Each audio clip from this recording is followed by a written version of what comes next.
அந்த சத்துருவினால் வஞ்சகத்துக்குள்ளான காயின் எப்படி ஏமாற்றப்பட்டானோ அதே போல அவன் மட்டுமல்ல, வேதாகமம் ஆதி துவங்கி அந்த வரைக்கும் இன்றைக்கு நாம் வாழ்ந்து கொண்டிருக்கிற இந்த வாழ்க்கையில் கூட அவன் வஞ்சித்துக் கொண்டே இருக்கிறான். அல்லேலூயா.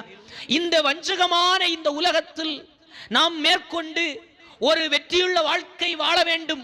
இந்த உலகத்திலே நான் பெரிய ஜாம்பவான் என்று சொல்லுகின்ற வாழ்க்கை அல்ல, தேவனுக்கு பிரியமான ஒரு மனிதன் என்று சொல்லுகின்ற நீதி உள்ள வாழ்க்கை வாழுகின்ற, தேவனை பிரியப்படுத்துகின்ற வாழ்க்கை வாழ வேண்டுமானால் நமக்கு தேவனோடு கூட ஒரு உறவு இருந்தால் ஒழிய இந்த வாழ்க்கை வாழ முடியாது. அல்லேலூயா.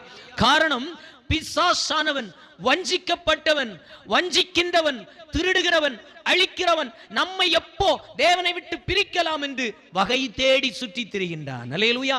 அதிகாரங்களை உடையவனாக, துரைத்தனங்களை உடையவனாக